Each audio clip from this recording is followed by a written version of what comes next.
आप सभी को वसंत पंचमी की ढेरों शुभकामनाएं। माता सरस्वती आप सभी के ऊपर अपना आशीर्वाद बनाए रखे। जैसा कि आप सभी को मालूम ही है कि हम वसंत पंचमी माता सरस्वती का इस दिन जन्म हुआ था, इस उपलक्ष्य में मनाते हैं। इसके अलावा वसंत पंचमी के दिन से वसंत ऋतु का प्रारंभ भी माना जाता है और वसंत ऋतु को तो ऋतुओं का राजा माना जाता है। वसंत ऋतु जब आती है तो पूरी प्रकृति एक तरह से मुस्कुराने लगती है, एक अलग ही रंग में रंग जाती है। ठीक है ना।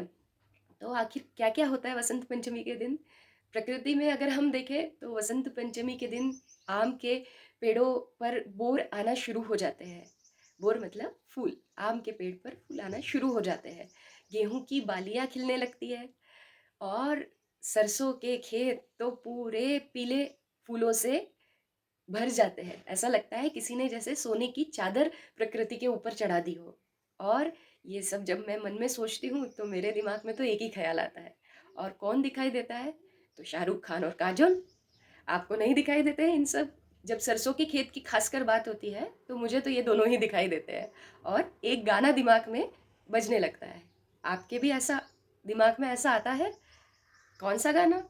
तुझे देखा तो ये जाना सनम प्यार हो। लेकिन बसंत पंचमी के दिन इसके अलावा भी इतिहास में बहुत कुछ हुआ है। वही मैं आप लोगों के साथ शेयर करना चाहूँगी। आप सभी लोगों ने पृथ्वीराज चौहान का नाम तो सुना ही होगा कि पृथ्वीराज चौहान ने मोहम्मद गोरी के साथ 16 बार युद्ध किया और उसे परास्त किया, और 17वीं बार मोहम्मद गोरी जीत गया और पृथ्वीराज चौहान और उनके जो मित्र थे कवि चंद्रबरदाई, उन दोनों को बंधक बनाकर वो अपने देश ले गया और उन्हें वहां ले जाकर उसने बहुत सारी यातनाएं दी।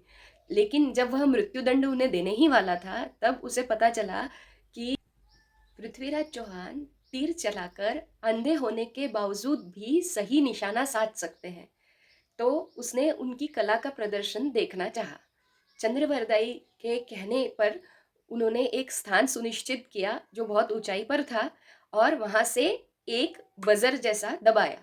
और बजर दबाने के बाद में जो चंद्रवरदाई थे उन्होंने पृथ्वीराज चौहान के कानों में एक कविता की 4 लाइनें कही, जो कि बहुत ही प्रसिद्ध हुई है और आप लोगों ने भी कहीं ना कहीं सुनी ही होगी।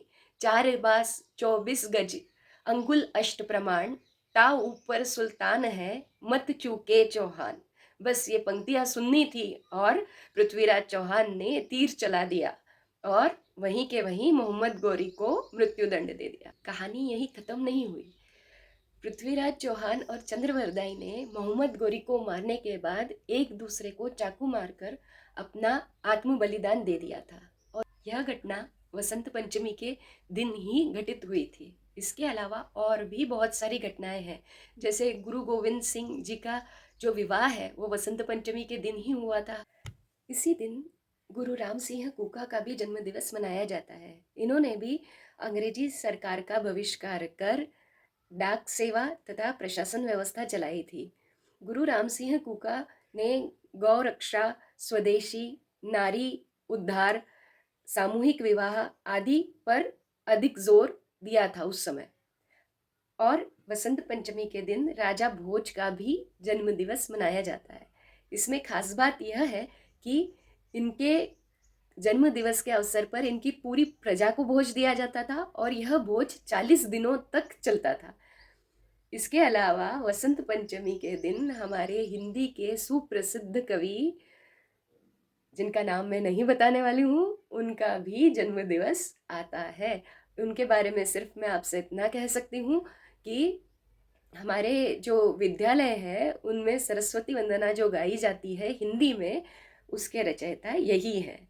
क्योंकि इन कवि का नाम आप मुझे बताने वाले हैं। कैसे? तो मैं एक पहेली आपसे पूछ रही हूँ जिसमें उनका नाम छुपा हुआ है, और बाद में 4 विकल्प भी दूंगी। 5 सेकंड के अंदर आपको उनका नाम मुझे बताना है। तो सुनिए।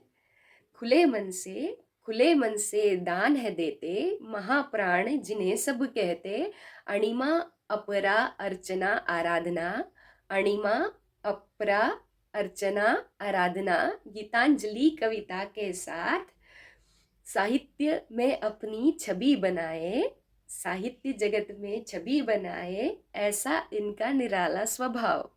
थोड़ा बूझो, थोड़ा सोचो, थोड़ा बूझो, थोड़ा सोचो, तो ना मिले तुम्हें अगर तो सब्सक्राइब कर लो मुझको। चलिए, स्क्रीन पर 4 ऑप्शन दिखाई दे रहे होंगे। 5 सेकंड के अंदर आप मुझे जल्दी से कमेंट करके बताइए।